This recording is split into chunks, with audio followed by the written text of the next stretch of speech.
Welcome into the Skinny Podcast. It's the weekly potpourri edition. I'm Richard Skinner, Local12.com digital sports columnist and editor with Rick Brewing. Each and every week we talk about sports topics of local interest, maybe a national topic if we get one.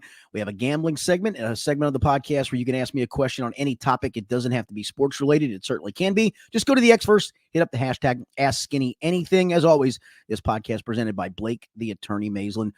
Rick, these road trips for the Bengals and me are coming fast and furious. Just it feels like it's funny. When I was sitting in the press box Sunday and I said, guys, we're going to wake up and it's going to be Wednesday. And yesterday when we all got in the media room, they're like, dude, you're so right. It's just all of a sudden it was Wednesday. I said, yeah.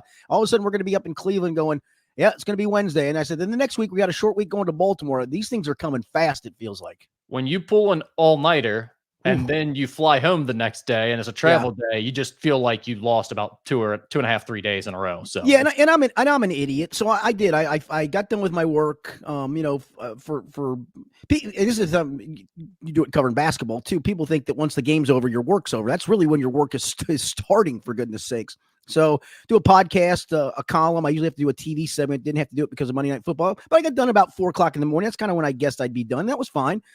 And of course, the problem is, though, you can't go to sleep right away, right?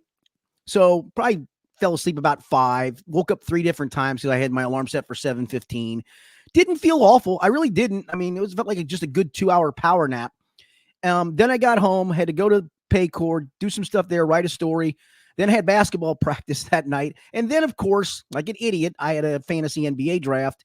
I got home at 9. Rick, I made myself a cocktail just because I thought if I have maybe one good drink here, that'll knock me out. I don't even know if I took a sip of it because I remember just waking up at like 4 a.m. going, where am I? What day is it? And why is this drink sitting next to me? So there we go. Yeah, that sounds about right. And by the way, that's why broadcasting is a much better job than like writing about the games. I've come to find out, because once the buzzer sounds, you're done with your work and you go enjoy a meal and you go back to your hotel and you sleep instead of writing till 3 a.m. or whatever time. So, speaking of which, I listened to your podcast with Trags. We actually had an Ask Skinny Anything question about that. Someone wanted to know, were you giving a speech to a crowd of supporters while doing the Bengals post-game show? I was giving a speech to myself because of reverberation that was going back into my head. So apparently we have come to find out maybe StreamYard had an issue because you ran into a little bit of an issue with this. Trags ran into another issue on a podcast with this, and it seems to be fixed, but I tried to power through it because I didn't think it was going out as the recording. I just thought it was on my end, and I'm like, it's 2:00 in the morning, man. I ain't making this cat redo this thing. I'm just going to do it. Come to find out, it was part of the recording. So my apologies for those of you that listened. It was a good podcast in my opinion, but maybe you and I can recap the game now instead, Rick. It was unfortunate that it happened to me later on because I really wanted to flex my producer skills here and be like, yeah, Local 12 just can't get it done without me handling the tech side of things. And then literally the next day it happened to me. So they beat the Giants 17-7. They take on the Browns in Cleveland this Sunday at 1 p.m. I listened to your podcast and I thought you guys brought up good points on kind of both sides of this game for the Bengals, some of the good things that happened and some of the disconcerting things that you saw as well, because it really wasn't a very good performance by the team, even though they got the win. So let's start with this. Did you find yourself more on the side of thinking them finding a way to win an ugly one like that was a step in the right direction? Or was it more disheartening to see the offense take a step back after we were talking about how well they were playing the last few weeks? Yeah, I'm going to lean towards the former. I think a lot of that had to do with that Giants defensive front. I really do. The other part too, when they got that 4th down stop early in the second half, if Zach Moss doesn't fumble, that's at least 3 points on the board, right? That might have been 7. So now you're talking 20-ish. You scored 24 points in an NFL game. That's a pretty good offense, actually. So you were kind of around that number. If Zach Moss doesn't fumble. The holding at the goal line, which into a field goal, which honestly, I don't even know if that was a good call. Looking back, I didn't think it was. From where we are in the press box, it's hard to see, but once you saw the replay of it, it looked like he just pancake blocked him, for goodness sakes. And this is another one you'd have to extrapolate out a little bit, but I thought late in the first half there, I think it was about 4 or 5 minutes left on the clock. They're getting towards midfield and they have Jamar Chase wide, but had a few steps on his man on a crossing route, put it right on the money. He just drops it on a 3rd and 5. If he gets across midfield, all of a sudden you've got plenty of time to work with. You're in plus territory. And honestly, we've seen him take catches like that to the house. I don't think that one was going to go to the house because there were enough defenders around him, but he certainly was going to get ahead of steam, make a chance to make a move or two. Yeah, I mean, it's the type of route you find him running often and making big plays on. So, yeah, they left some points out there on the field is what I'm getting at. I think the one, if there's really a positive to it, it's that, they didn't finish the Baltimore game. They didn't finish the Kansas City game. This time the offense finished it. Now, we can argue whether Chase Brown should have scored or not, because that certainly was a storyline after the fact. They could have just as easily won 10-7 if he'd have gone down at the 1 yard line, but they finished the drive. I mean, they had the scramble drill play. Yoshi makes a good move and makes a good catch along the sidelines to pick up a huge first down on 3rd and 12. And whether Chase Brown took that run to the house or not, he took it across the first down line, and that basically clinched the ball game at that point. So they did that. Maybe that's a step in the right direction, that, hey, if the offense can finish some games, finish the Carolina game. I mean, honestly, the offense really has finished the 2 wins, for goodness sakes. Skinny, there are a lot of bad takes in last week's podcast that we did, but maybe the worst among them might have been my take that, that the Bengals offense is rolling. They're just going to be fun and entertaining to watch going forward. It's the defense having problems, but it's going to make for really fun football. This game couldn't have been more opposite of the Baltimore game we just watched. It was boring. It was ugly. It was ugly. It was unfun to watch. So I apologize for that prognostication. But on the defensive side of things, where they did play much better, and I realize a large part of that is the Giants, did you think having a healthier defense made a big difference, or was this more about the Giants just not being any good? No, and there's a caveat there. No doubt the Giants offense is not very good. It's missing its best weapon. I mean, Malik Neighbors was averaging, I think, like 8 catches for 96 yards a game. That's a big guy to take out of your lineup, even though he's a rookie. Wan'Dale Robinson is a very nice, probably 3rd receiver, and he was thrust into the number 1 role because he's technically their number 2. Darius Slayton then is their number 2. They just don't have receivers. They don't run it great. They ran it great the week before at Seattle, but they don't run it great. I mean, Daniel Jones was the quarterback, was the leading rusher. So yeah, you have to start with that. But I do think a healthier defense allows them to do this. And I'm writing about this actually today, because I've talked to some players and talked to Lou Anarumo about this, and asked Zach Taylor this question on Monday. I think the depth can be a big strength of this defense, especially the defensive line. You saw Trey Hendrickson go from playing 75% of the snaps in the first couple of weeks to playing 60% of the snaps in this game. And I think a fresher Trey Hendrickson is really effective. Sam Hubbard didn't say this to me, but Paul Dehner shared it with me, that he talked to Sam, who literally said, early in the year, we were literally just fighting for our lives from down to down because we were all exhausted, but there was no relief to be had. And so all you were trying to do was get to the next play. He said, this game, it felt like, hey, got a chance to go get a breather, get fresh, go back in. And I think Sam had another decent game. I thought Sheldon Rankins, he didn't show up statistically, but he made some plays. BJ Hill clearly made some plays, forced an interception, and then had another ball literally hit him in the face.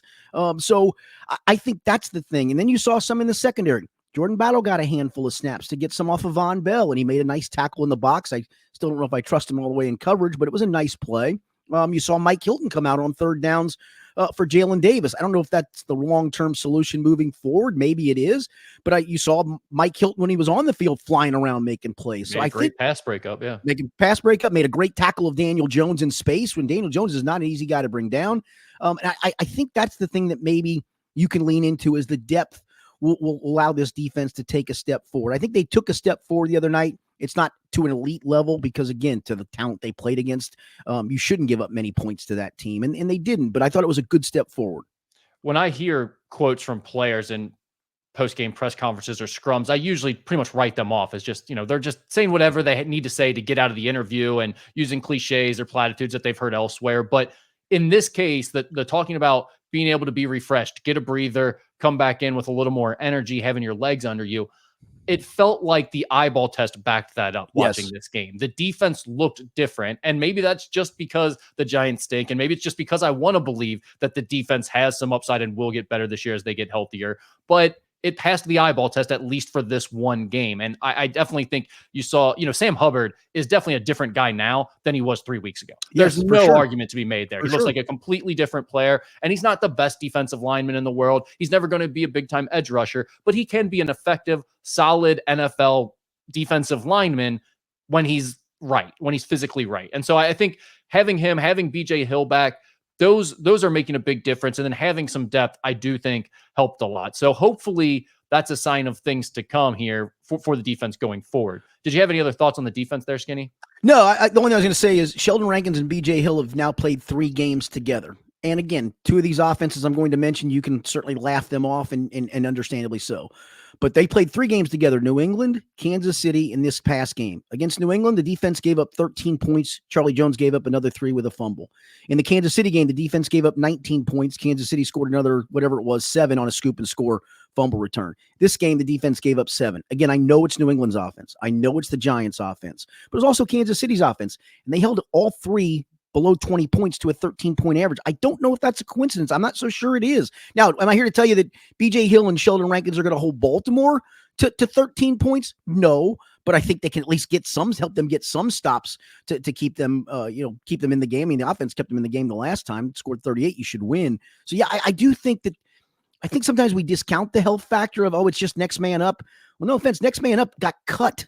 Zach Carter got cut, and he was the next man up, right? So that tells you where we're at with this. Yeah, I mean, sometimes that does make a difference. There's reasons those guys are on the practice squad and not on an actual NFL roster getting snaps every Sunday. And I am very interested to see how that plays out over the next couple of weeks. Because if this defense does continue to improve, or at least is just solid enough to get by, then the things that we've been talking about this team's chances to make a run and still make the playoffs feel a lot more legit. And we talked about the NFL.com playoff percentage chances of making the playoffs that they had. It bumped up over 35% with this win over the Giants. Most of the websites that are tracking those types of things have the Bengals now between 35% and 45% chance to make the playoffs. One of the other ways to look at this is the betting odds, Skinny. I went to FanDuel before we did this podcast, and what would you guess are the Bengals' odds for yes and no to make the playoffs? I'll say no is a minus 125 favorite. Minus 130. Very close. Okay. Yeah. What do you think about the yes, though? The yes would be about a plus 110. Plus 106. Okay. Yeah. So that's where we're at with the, what is your thoughts when you hear that? Problem is, I think they would sway significantly with a win in Cleveland just because it would what it would mean in the division, inching closer to 500, all those things. I think I'd lean towards the yes bet. Yeah, I mean, I think, I think if you want to get it, you better get it now, because I think if they beat Cleveland, it goes under. I agree. Money. I mean, there is a very real possibility this team's 5-4 going to Baltimore. A very real possibility. Yeah, and I mean, nothing. They don't need to do anything crazy. They don't need to play a lot better than they've played the last few weeks. I think this team, what they are right now, is very capable of winning their 3 next games. Now, they're also capable of going 1-2 in those 3 games from what we've seen. But it's very possible they are over 500 when they play Baltimore. And if that's the case, then you have to feel like they have a pretty legitimate shot about making the play, or a chance of making the playoffs here. Skinny, 2 things about this Browns offense that I want to bring up to you. They traded away Amari Cooper for a 3rd-round pick this week. Also, Nick Chubb is scheduled to make his return against the Bengals. He hasn't played since week 2 of last season.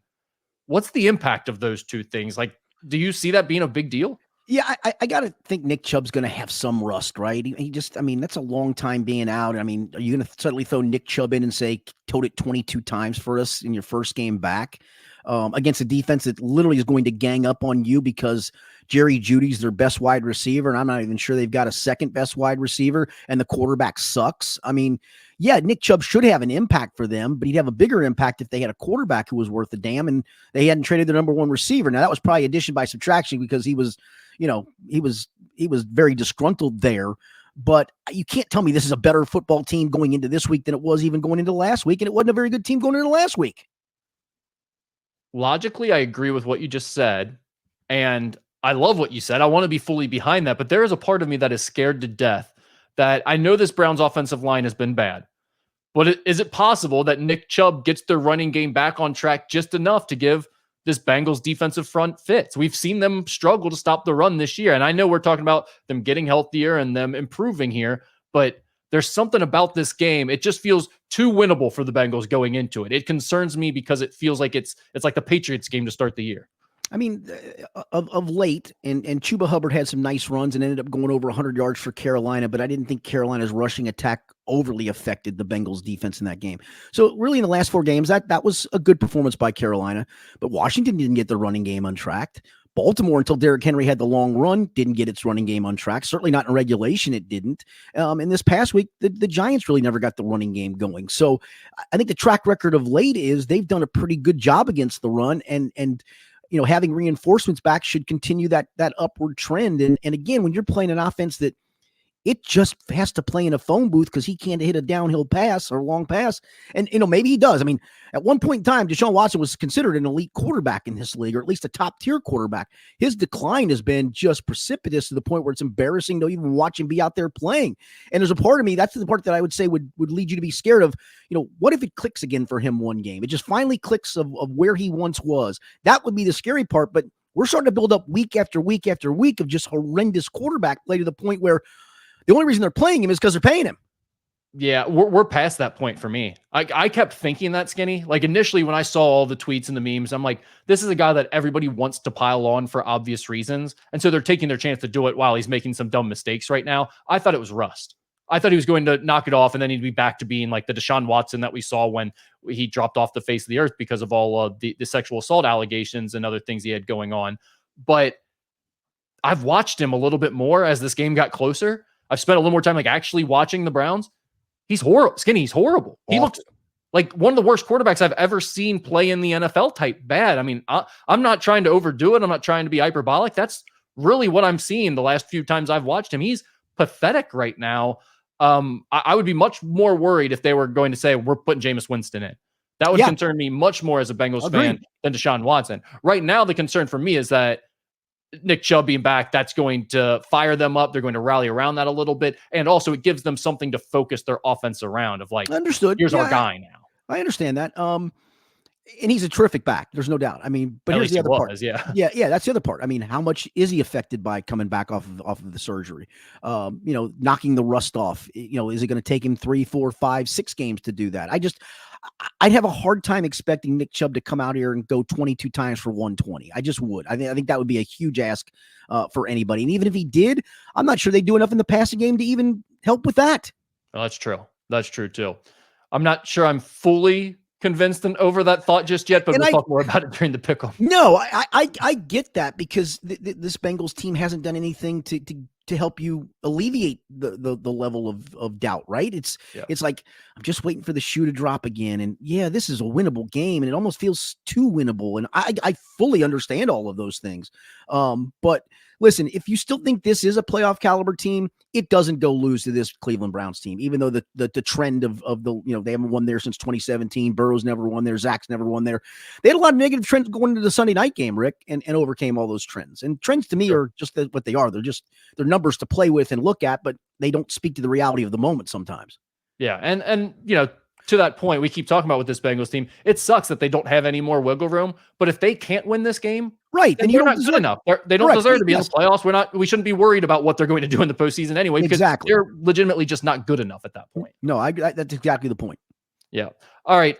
Any other thoughts on the Bengals before we move to college football here? No, I do want to touch on Ryan Rico though. I mean, he has become a real weapon for this team. I mean, he's great. He has.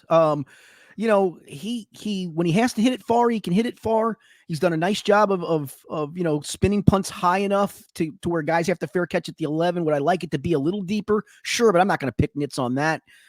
He's become a weapon. He's a flip the field punter who's starting to understand the directional portion of it, how to put some, the right touch on it when you're trying to kind of pooch punt, for lack of a better term. I mean, it feels like he takes about a half a step and doesn't even extend his leg very much on those. And he gets that backward spin. He kicks it high and the guy can't return it. He had a 55-yarder with no return and a 56-yarder with a 1-yard return, 2 55-yard nets. It's pretty good. I remember when Huber first got to the Bengals and we would talk about he's the best player on their team. He's their MVP. Would completely flip the field for him and they were struggling offensively at that time. So it was like they needed that. But it almost feels like you're back in that situation where it's almost fun to see him come out on the field and get a punt opportunity because he can totally change the momentum at a given point. And Tyson Anderson as well as a coverage guy. He got a game ball for what he did in coverage, down to punt, made a couple tackles. You got to have that too. You got to have a gunner who can do some things as well. And Tyson Anderson's really good at it. Yeah, this tells you how good Rico has been at punting the ball. He had that botched hold on the kick that would have won the game, and yet people aren't really crushing him for that. I mean, it didn't really last very long. There were a few comments right after that game, but it didn't extend. People actually still like him. The fan base is supporting him so much so that they're going after Drew Chrisman, because Drew Chrisman sent out a tweet saying I can still hold, and people are now attacking him and trying to kill his small business. So we got all types of punter drama in Cincinnati. Drew needs to stay off social media. I disagree. I know you do. I've been following this saga for like 2 years now. We've been talking about it on here when no one else cared about Drew Chrisman, and the fact that it's now blown up and it's like a thing that other people are worried about now is so funny to me. Can punters get CTE? He might have it. I mean, I mean, you can moving heavy furniture too. That's true. A piano or two down the stairs on your head. Good point. Yeah. All right, let's get into college football talk. Ohio State loses to Oregon. They have the bye this week. Tick. I'm ticking like a clock mismanagement, but keep going. Yeah, well, we're going to talk about that with not only Ohio State, but your boys Kentucky as well, because they can't seem to figure that out, especially at the end of the first half either. But Skinny, I mean, I guess this is another thing where it's like you listen to the Ohio State fan base and they want it both ways, right? Like from a team standpoint and the rest of the season, they want to say, that's not a bad loss. We went to a top 5 team. We lost by 1. We should have won the game. It's no big deal. This doesn't hurt our chances at all. It shouldn't even be a ding. It should be looked at positively. But at the same time, the anger of the Ohio State fan base is ready to fire their defensive coordinator, ready to fire Ryan Day, because it's unacceptable that they lost another top 5 game and didn't come up in the end of game situation. Which side do you fall on? I fall on that this is what college football has now become. Everybody's going to cannibalize everybody else. I mean, look at this weekend in the SEC. It's unbelievable. Either Texas is going to lose its first game or Georgia's going to lose its second. Either Alabama or Tennessee are going to lose their second. And there's still a lot to be played. That's this landscape. And listen, I think Ohio State is the better team. I'm going to stick by that. Oregon did show me something in winning because that is what matters at the end of the day. Ohio State now could suffer a second loss if it's to Penn State and still maybe get in, but now you've given yourself a little less wiggle room, but it's not an awful loss by any stretch of the imagination, but that's just college. That's where we're at in college football. Again, I'm not sure who gets out of this season unbeaten. I really don't. And this is why the playoff is awesome. Yes. Because with all the realignment happening, you needed the expansion of the college football playoff. If we had 3 or 4 of these great SEC teams that were playing for nothing the rest of the year because they already sustained an early loss, that would be catastrophic to the season. Yes. I mean, right now the season is amazing. Look at the matchups we have this weekend, and they're all super important. Yeah, Georgia can grind its way maybe eventually back to number 1 when all is said and done. Absolutely they can. I mean, it's still wide open right now. It's legitimately wide open right now. I guess we have to say Texas is the best team, right? Yes, but they've proven but who has confidence in Texas being the end-all be-all of college football? And we're going to find out this weekend. Right. I mean, they get a convincing win over Georgia, then hands down, they are the team to beat. They eke out a win, then they're still, in my opinion, the team to beat. But it would be no embarrassment to lose to Georgia by a few points. I mean, this is the landscape of college football now. We have to live with it. Yeah, I live with it. I love it. I mean, I'm with you. It's incredible. I mean, Oregon was without their best defensive player in this game. Do you think they want to see Ohio State again in the national championship? I mean, the Big Ten championship? No. I don't think so either. No, I don't. Not at all. But if I'm an Oregon fan, I also understand the idea of like, wait, we just beat them and we were without our best player. Like, we're fine. We're not the ones that need to be worried. But if I'm an Ohio State fan, I'm like, they don't want to see us in the Big Ten championship. And I tend to believe the Ohio State side more there. And here's the other thing, Rick. There's talk about the SEC and the Big Ten scheduling a non-conference game against each other moving forward. It would be like place finishers from the year before. Like if you finish 8th, you play the 8th place team. If you finish 2nd, you play the 2nd place team. I mean, good gracious, you talk about cannibalizing this even more. Do they need it? Yeah, I don't know. I guess they think they need it for TV money. I honestly don't know. It's just the NFL at that point almost. I mean, right. I don't know that we're going to argue against, but I mean, it really is becoming just the NFL minor leagues or farm system. And that's probably what this was all headed for, is the top football conferences are going to break away and form their own kind of subdivision thing anyway. That's different from the rest of college football. But let's go back to the end of game situation in this one, where I think that's where I'd have the biggest gripe as an Ohio State fan. And you can certainly complain about the defense. There are arguments to be made there. They haven't been good in big games the last several years. And the pass interference call. I mean, I'm not a big blame the officials guy, but that was pretty ticky-tacky in the moment. On Jeremiah Smith. So what's the argument there, that it was within 5 yards? Because, I mean, he clearly shoved a guy. Did he, though? I mean, he threw him 3 or 4 yards backwards. I think. Maybe he extended his arm. Maybe he's just stronger. I mean, that's why. He 100% is. That's what happened. He is so much stronger than that dude that it looked egregious. My thing is, though, I think it's only in 5. I think it's in the first 5 yards. I think he's allowed to do that. Yeah. So here's the other part too. So Zach Taylor got a lot of flack, right, for playing for the field goal. Yep. And I know it's Evan McPherson, professional kicker, one of the best professional kickers versus college kicker. But what if Ryan Day had just simply tried to play for the field goal there, not try to get as close as possible, right? I mean, I'm not here to tell you he did the wrong thing, but it's damned if you do, damned if you don't, is it not? I think so. So I want to get a couple things there. One, the Will Howard situation. A lot of, we're talking about, is he an upgrade from what you had? And this is one of the moments where you had a chance to show that. Now, I think he had a pretty good game overall. I did too. But if I'm an Ohio State fan, I'm looking for those big moments, those can you take us to a national title type moments. This was one of those. And on the first play from scrimmage on that drive with, they got, a minute 30 left, he falls down. He just takes the snap and falls down, doesn't get hit. Yeah, you can't do that. That's a little concerning when your guy just slips and falls. And then you have the final play of the game where you got 6 seconds left. You have a timeout. You need to get about 6 or 7 yards to get to the field goal range that they list as your field goal kicker's longest made field goal. And he runs out the rest of a clock, slides, time expires. They don't even get a field goal. They don't call a timeout. They don't get a playoff. How concerning was that from a end of game standpoint on your quarterback? I can't believe he didn't have the internal clock in his head. I can't. I mean, you had. If you're going to do that, I will say anymore in college football, when this change gets set, it's not a long time before they restart the clock. I think they might have had a chance to spike it if there'd have been enough time to do that. But you got to have enough internal clock to realize if I take off here and slide down, even in first down territory, clock's going to expire. I got to make a throw come hell or high water. Yeah, and that's, to me, that would be concerning. The slip on the first play and then the fact that he decided to do that on the final play is questionable decision-making by a guy who looked rattled and sped up in the biggest moment. Now, here's the other question. Dan Lanning, the coach for Oregon, is getting tons of credit for being this football genius. Everyone's praising him because changing rules because of him. Yeah, with 10 seconds left, he decided to put 12 defensive players on the field intentionally. The idea being that they would definitely get the stop on that play. Yes, they'd get a 5-yard penalty, but you've now wasted 4, 5, 6 seconds on that play and left yourself with probably only one more play to run in that game, right? So as it plays out, he wins the game. Everyone talks about what a genius he is. But Skinny, I'm looking at it as like they needed about 13 yards with 10 seconds left.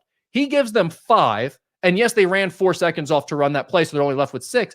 But with 6 seconds left, you can run a quick 5 to 10 yard pass anywhere on the field. It doesn't have to be out of bounds because you got a timeout.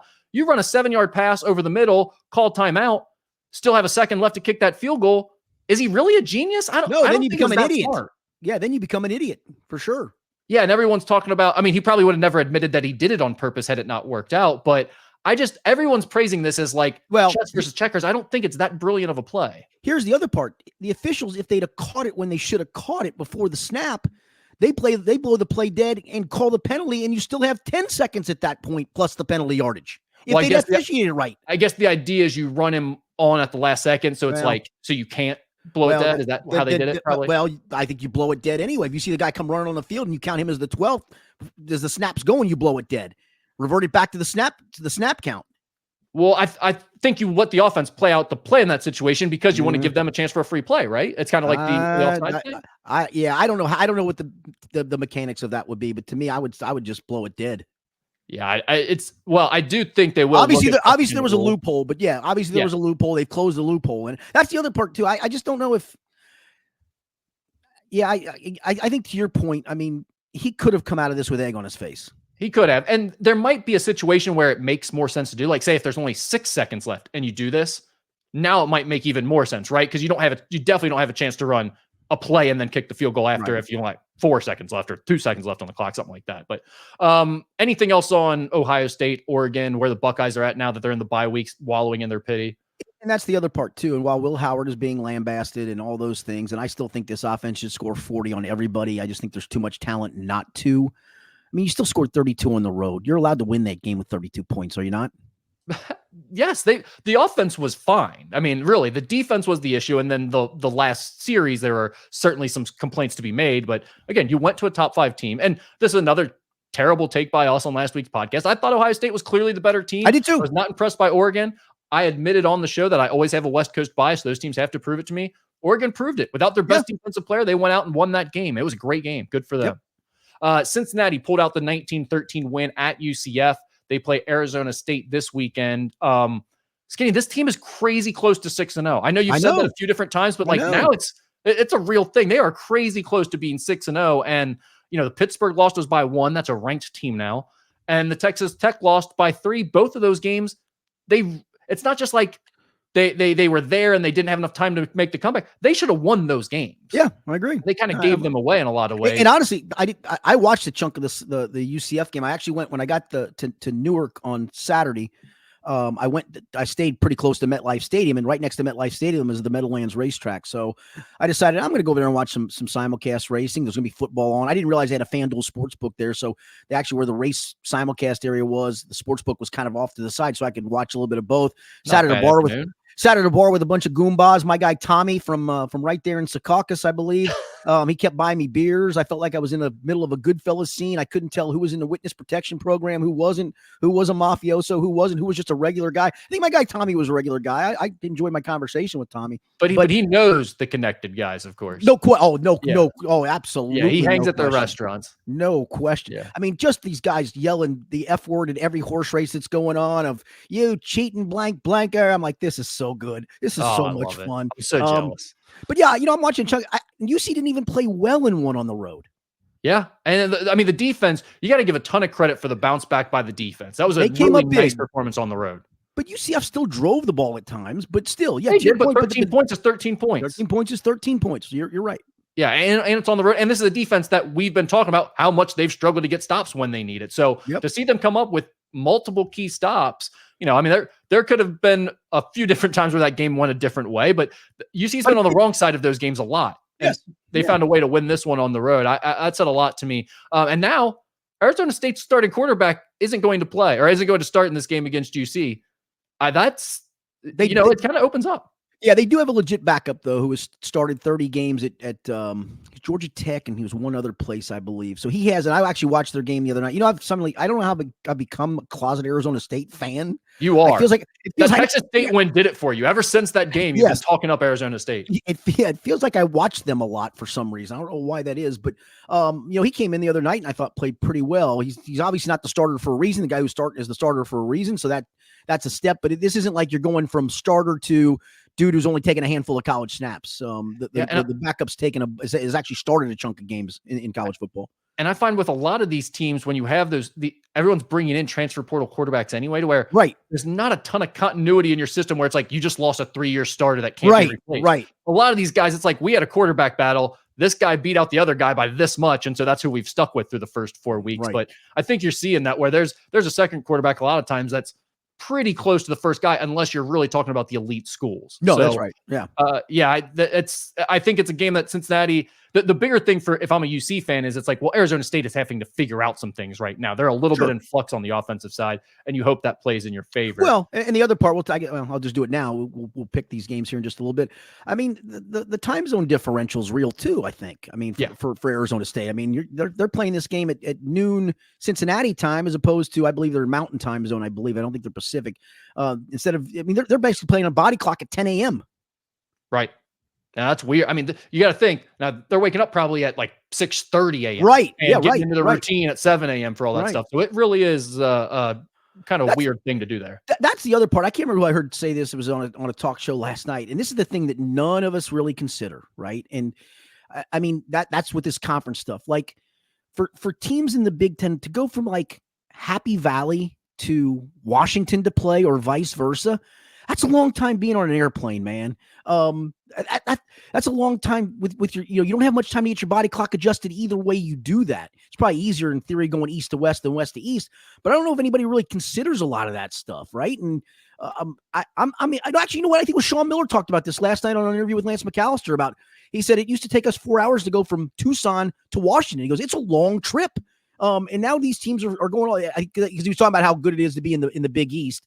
And how much that's kind of advantageous for everybody, plus when you're talking about college basketball season, especially guys getting on these flights and then, you still got class to go to. And That's a grind that no one really considers. And listen, I know they're probably all flying charters now because of that, but still, it's still not easy. Well, not when you're talking about flights like those. When you're talking about a couple hundred miles, it's one thing, but when you're flying cross country, not a lot of times you're taking charters for a lot of those trips. And even if you are, it's still like, it's significant travel. And I'm not feeling bad for these young guys. It's a pretty cool opportunity still. But when you're talking about like betting on these games or wondering what the result's going to be, it takes a toll on some of them for sure. I remember the first time NKU was a Division I program. I got lucky to call their first game because Jim Kelch was doing something Reds related. They played out in San Diego, and we flew commercial through Charlotte. We went from Cincinnati to Charlotte to San Diego.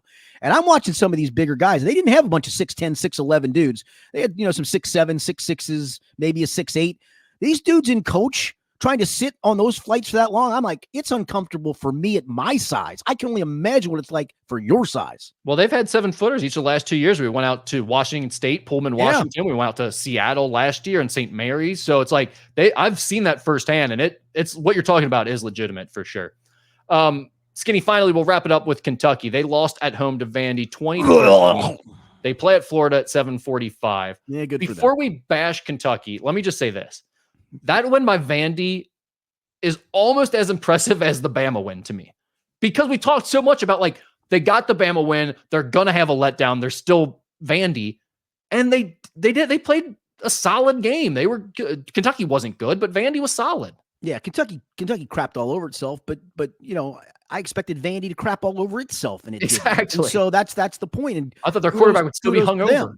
Yeah. Right. No, right. That's disappointing. The two home losses to South Carolina and Vandy are extraordinarily disappointing when you see what this team is capable of facing a Georgia, going on the road to play an Ole Miss. That's what's so damn disappointing. Yeah, and it's especially in this one, like the South Carolina game, they looked terrible, but this one, it was like unorganized, undisciplined, dumb stuff going on. It's like special teams mistakes. Did you guys just decide not to show up today? Right. Did you all go out partying? What was it? It was like your classic. Didn't overlook the opponent type of performance. It was the classic letdown, but you didn't expect it because at least you had the week in between to avoid the letdown, and they still had the letdown. Yeah, and that's one where if I'm a fan, that is one where I kind of get frustrated with the coaching staff because this happens too much with this coaching staff. It does. With Vanderbilt specifically. There's no doubt. Yeah. I don't know if you have anything else to add to that game, but that was really all I had. That was extraordinarily disappointing. Yeah. All right, real quick, before we get into our pick'em segment, Skinny, a little college basketball highlight here. Kind of a big weekend under the radar here in the preseason. We've got Cincinnati playing an exhibition against Ohio State on Friday. We've got NKU doing one of your favorite things in the world against Kent State on Saturday. You know what that is? Oh, the secret scrimmage. Better believe it. I thought we did away with these. Oh, no, we didn't do away with these, did we? I sort of, kind of, but they still have some of them where that's like a closed secret scrimmage, but you got to do the voice. Yeah. The creepy secret scrimmage voice. Secret scrimmage. And then Xavier is playing Dayton on Sunday in a public exhibition that will be televised. It's going to be on Bally's and ESPN. Public exhibitions. Yeah, so that'll be good. And then next Wednesday, UK will take on Kentucky Wesleyan. I know NKU and UK, it's your typical sort of, although NKU playing against Kent State, we won't get to watch it. It's a nice matchup for them.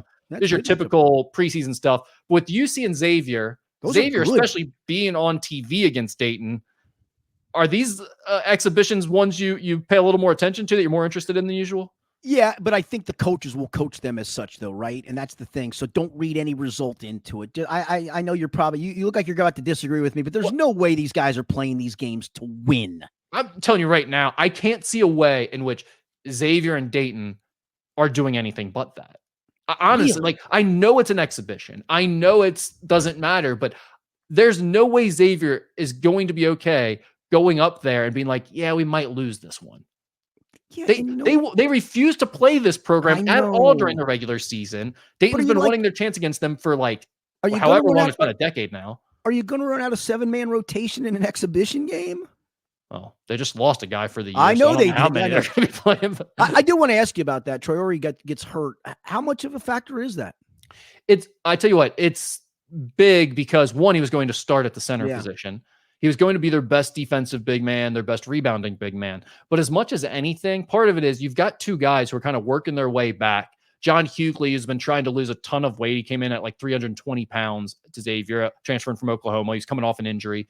They've worked him back. He's lost a ton of weight, but he's still trying to get going. He's not a guy that's been known for like being a great practice player, having a great motor. Same thing with Zach Fremantle, right? I mean, we know when the lights are on, Zach is capable of scoring, but he's never been lauded for his practice habits or like what a great teammate he is.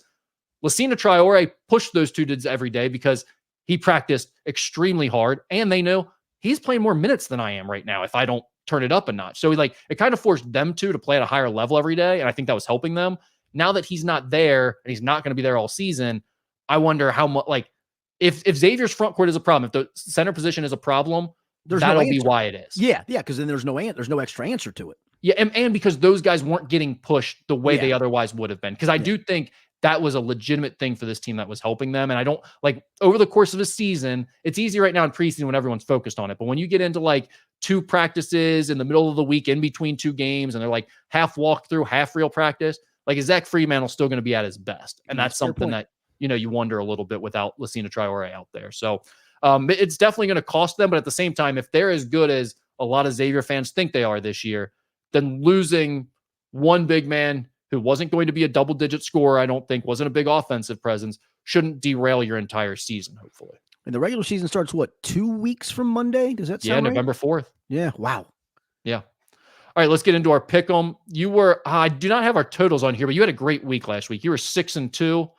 I was 3-5. Not a good week for me. My best bet flamed out. I took all those home dogs up, and they all got destroyed. You know what? Even so, both of us had the Cowboys in our best bet, so we didn't hit on that, and we both should be like precluded from ever making a best bet. No question, no doubt. But also, I saw that. I looked at the 4:00 time slot, and I go, "Oh, it's all home dogs. I'm just going to bet all of them, just blindly." And hope. Dude, I love them all. I lost game every I one was in, every straight up confidence game I was in. I had 14, 13, 12 points on those games. Woo. I mean, in the NFL, when does that ever happen where you've got 4 home dogs playing at the same time slot? Not one of them covers the spread. Yeah, and the Giants were a home dog. The Bengals covered, thanks in part to Chase Brown scoring that touchdown. But yes, the Bengals covered.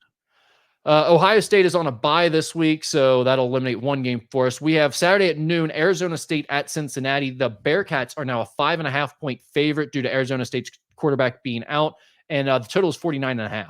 Yeah, I feel like 5.5 would be the fair number, even if the quarterback was playing, to be honest with you. I think it was about 2.5 when it started, or 2, something like that. I still like the 5.5. I'll go UC 27-20. So you are on Cincinnati and the under there. I'm going to go very similar score, but it changes it a bit. Cincinnati 27, Arizona State 23. So I'm going to say Cincinnati pulls out the win, but Arizona State covers. And it hits the over instead of the under like you had. Interesting. So you're UC and under there. Saturday at 7:45, we have Kentucky at Florida. The Wildcats are a 1.5-point favorite. The total is 42.5. So one of our mutual friends, our guy Wardo, he told me he's part of my NBA league, and he said, "Skinny, you got to get off Kentucky, man. You got to get off it." No, this is the game that Kentucky bounces back and wins just because they do. Yes, because they do, because they're so damn goofy. This is what they do. Kentucky 23, Florida 20. So that's UK and the over by 0.5 point. Yes. Skinny, I love that you just said that, because when I started to write Florida in on my pick, and I said, no, think about the South Carolina game, you idiot. You wrote them off after that game. They turned around. They played their best game of the season right after that. That's just the way this UK team is under Stoops. It's the way they've been, and it's the way it's going to be. Kentucky will win this one 21-17, and Graham Mertz is out for the season, by the way. Florida starting quarterback with an ACL injury. And honestly, it felt like for Florida and even for Billy Napier, their last swing, and maybe his last swing at saving his job, evaporated with that loss to Tennessee. Yeah, because they almost put up a big one. They had them. Yeah, they had them. And then they lose it in overtime like that. So Kentucky and under for me, Kentucky and the over for you. And then Sunday at 1:00, we've got the Bengals at the Browns. Bengals are a 5.5-point favorite. The total is 41.5. This feels like an Evan McPherson game to me. I'm going to go Bengals 26, Browns 16. So that is Bengals easily, and the over. Yeah, 42, right? Yes. Yep. So I am just under that number. I'm going to go Bengals 20, Browns 13. So Bengals and the under for me. And that brings us to our best bet, Skinny. What do you got? Although, like I said, we really shouldn't even be allowed to make these. My odds were spinning around, so I didn't see them, but I saw it earlier today. Illinois, I believe, is getting 1.5 at home to Michigan. Let me check that real quick to make sure on that line. Yeah, you said Illinois and Michigan. I've got Michigan as a 3.5 point favorite. So it's gone up to that. Then give me the 3.5, and I'm going to run to the bank with it. I'm going to take Illinois. I'm going to take Illinois plus 3.5, and I'm going to take them on the money line too. How about that? Two best bets. Illinois plus 3.5, and then sprinkle the money line too, folks. I'm going to go Miami at Louisville. Miami is minus 4.5. Oh, I'm thinking of taking Louisville in a money line parlay with some. I know a lot of people are on that. I just don't. Miami's good, man. I know they didn't play great last, but they're good. They are. They're certainly really good offensively. They've had their moments defensively where teams have done some things to them. I mean, Virginia Tech had them beat, for goodness sakes. But yeah, offensively they are good. The quarterback's good. Yeah, they're talking about Louisville's. Louisville struggled defensively. They've really struggled defensively. That's my point here. I just the 4.5 is like I felt like this game was going to. I mean, 6.5 at least. I was thinking more like 7.5. You're going to give me inside of 6. I'm going with Miami here. Line feels weird for some reason. Okay. Ask Skinny anything. All right, I've got to start with my Ask Skinny anything question I got from my guy George on email, because I've been promising this one for a few weeks. So I'll do that one real quick, and you can get your thoughts organized. So he asked me, in light of Joe Burrow learning how to play the piano, he says, rank the following piano players: Alicia Keys, Sarah Bareilles, Ben Folds, who I admittedly did not know, but I looked him up, Carole King, Billy Joel, Elton John, Little Richard, Jerry Lee Lewis, Fats Domino, Ray Charles. I will say, George, when it comes to this question, I mean, all of these people are extraordinarily accomplished piano players. Who is the Sarah Bareilles person? She's you've heard her music. I can't give you one off the top of my head, but you've heard her music. 80s, 90s? No, more older? 2000s. Yeah, more 2000s, I believe. Okay. So I ranked them as follows, because I did look up Ben Folds, and I only heard one song, and it was a very slow piano song. He was playing it nicely, but he comes in at number 10 for me. I just don't know enough of his work. Sarah Bareilles, though, checks in at number 9. Fats Domino is number 8 on this list, and Fats Domino is superb. Fats Domino should be higher just on name alone. Yeah. I found my thrill on Blueberry Hill. Come on now. We all love that song. Carole King's superb as well. She's number 7. I got Billy Joel number 6 on this. The Piano Man is number 6 in the piano rankings, Rick. That's pretty good list. That's a pretty good list. I got Little Richard at number 5. Elton John checks in at number 4. Maybe because she's hot, but I do think she's really talented. I got Alicia Keys at 3. What do you think of that one? Alicia Keys is baby girl to me. Always. Oh, no doubt. Yes. Yeah. But just aside from what we think of her in that regard, it's a fair ranking by you, more than fair by someone of your age too. I would say she would probably be my number 1, not because of her piano skills, although she is good at that. But like, really I do love her music. The last 2 I could flip a coin because I think they're both great. Jerry Lee Lewis, the killer, at number 2, and Ray Charles. Ray Charles is number 1. Yeah, Ray Charles is known. Jerry Lee Lewis is damn good though. Yeah. I got Billy Joel number 6. What am I doing?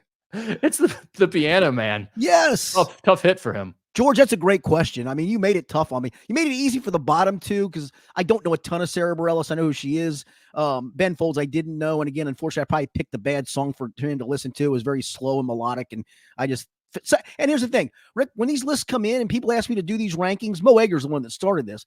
Yeah. Somebody's going to finish last. I mean, you got to put somebody at 10. You know, people don't always think about that, but you got to put somebody at me for putting Star Crunch at 10 or whatever it was. I had to put some snack cake at 10. That's right. All right. Next up, what does Skinny think of the Louisville team photo? This obviously isn't their official team photo. It was later clarified. They sent out an edited one, but some media member was, I guess, allowed to watch them take their picture and sent this out from his cell phone with guys blinking. The shirts are all wrinkled. They got different shirts on. It looks like a prison photo. I like guy to the right of Pat Kelsey. He doesn't look like he wants to be on that team. I don't want to be in this photo. I don't want to be at this team. I don't want to be next to this coach. Look at this cat. Eyes closed. Yep. And just look at the body language on top of it. You got Gritball to the left of Pat. I don't know where's he from. He's got to be from Eastern Kentucky. He has to be. He's got 4 numbers on his area code there tattoo. I guess that's not an area code. What's 7315? I don't know. That's usually an area code tattoo, the look of it, but it's got let's go to the top. Let's go to the top row where I hate this nowadays because now you're allowed to wear the odd numbered numbers. Look at number 7. What are we doing, my fella? Keep going to the right. I like 93. That's my guy. All right. I like the number. I like all of it.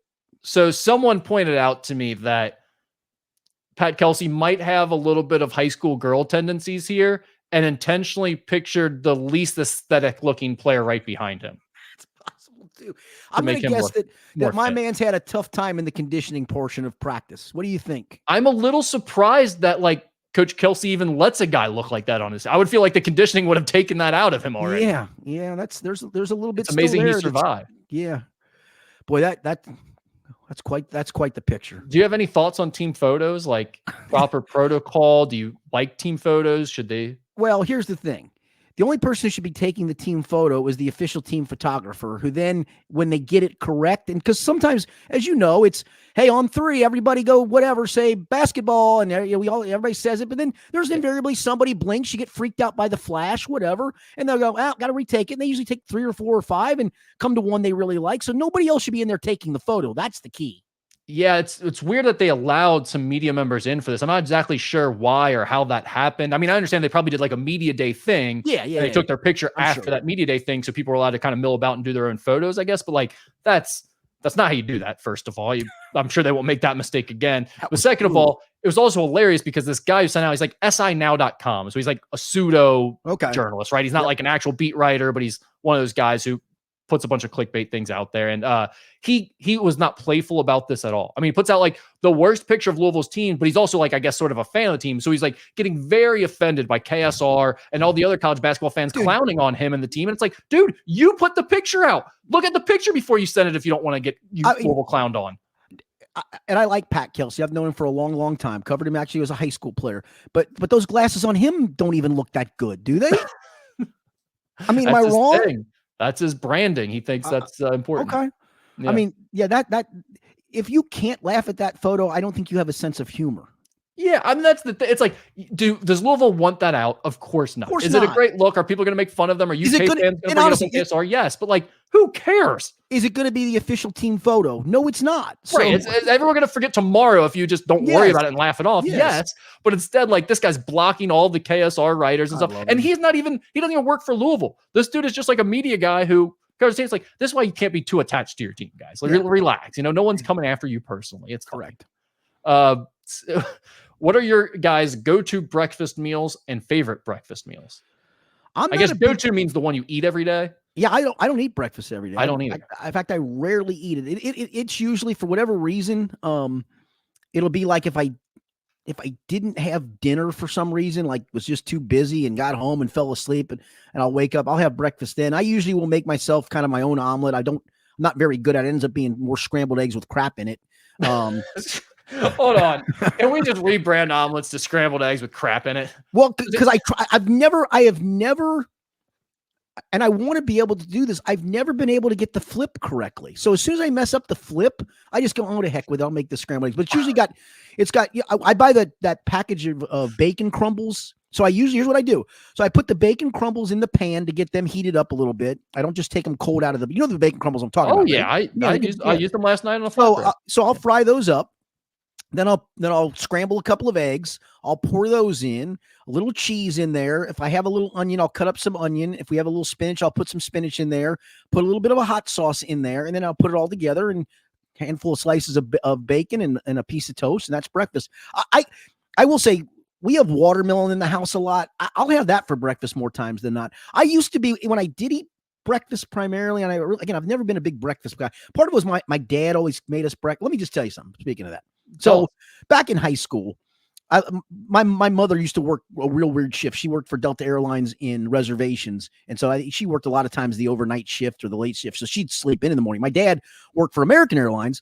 And his job was more of a 9 to 5-ish job. So he'd be the one to get my sister and I ready. Can I ask one more question? Do they have an airport romance? Is that how they met? No, I'm trying to figure out how that did. Cause That's a great question. No, they did not, to my knowledge. So it's kind of weird. So did they just like one got a job at the airlines, the other was like, yeah, that's a pretty good deal. I'll do that too. My dad started working for American Airlines like at age 19 and made a career of it. My mom went to work. My mom didn't really start working until after we got a little bit older. So this was even in high school. My dad liked to make breakfast for us.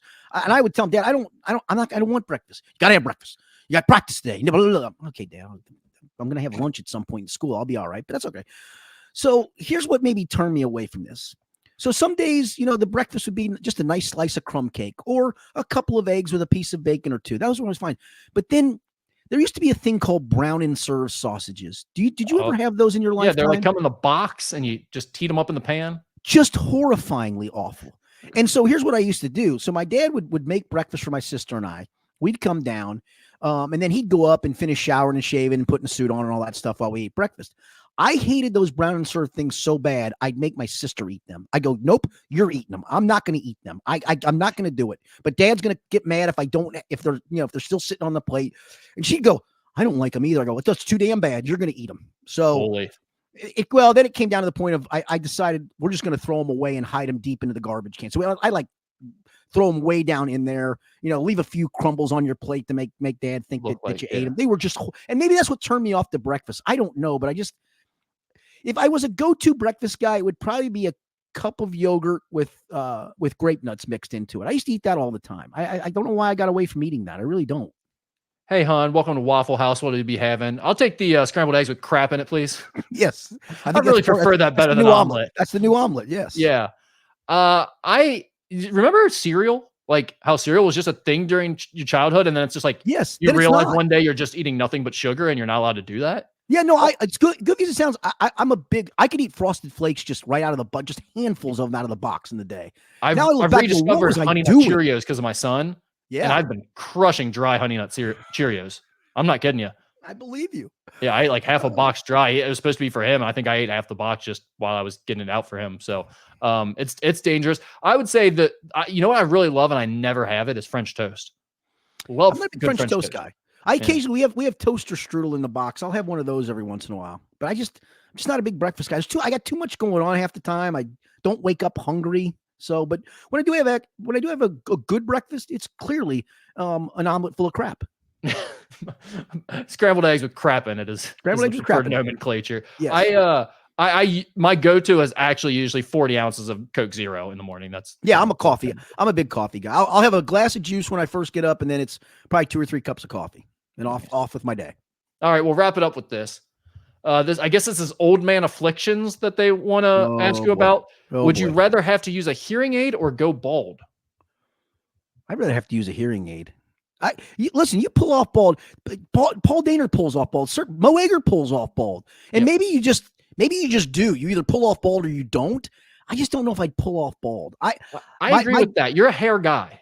I am. And my dad had a full head of hair even when he passed. I always felt like, hey, my hairline's never been receding. I've got a full head of hair. I've got a feeling at the age I'm at, I'm going to have a full head of hair for the rest of my life. Again, either you can pull off bald or you can't. And those that can, I think it's a good look for those that can pull it off. I think it's the Lou Hint or rather the Gene Katie look from back in the day or whatever. Just honestly, Gene, just do something with that head. Just chop it down as much as you can, shave it down, however you got to do it, my guy. Well, that's why I'm saying I don't think you would want the bald thing. You'd probably rather do the hearing aid. Because if you started like losing it with the male pattern or losing it right here, that would be like, you could kind of turn into a Gene Katie old man look. And and I don't want that. You don't want that. So I agree. The hearing aid, the technology has gotten so good. Yeah. Those things are small now. Like I know some guys that have them. I didn't even know they wore them until they like took it out in front of me. I was like, oh, I didn't even know you had that. Yeah, I don't have that. I've got my affliction that I'm dealing with at the moment. I'm not dealing with that kind of old man affliction. I wonder if that's what brought it up. They're like, probably he's getting up there. Well, what else can we scare him about? So there they are, buddy. They're still no braces. No, man, I'm going strong. Went to the doctor today, as a matter of fact. Said I was doing right on schedule. They feeling good? They're feeling much better. I can tell you that. The left one still, I can't extend it all the way, but I couldn't do this 2 days ago. So there we go. As the beat writers getting healthier, the team's getting healthier. Yeah, how about that? Things are looking up for the Bengals. Things are looking up for the Bengals and the Bengals beat. That's right. All right. That's all we got. All right. Thanks very much. Keep the questions coming. We'll be back next week as well. Don't forget, Mike Petraglia and I will have a Bengals post-game podcast for the Bengals-Browns game on Sunday, this time without reverberation. So I do apologize for those of you that listened to that and forced your way through that. We've got that issue, we believe, fixed because Rick and I were able to do this podcast today without reverberation. For Rick Brewing, I'm Richard Skinner. It's been the Skinny Podcast, the weekly Potpourri edition, presented by Blake the Attorney Mason.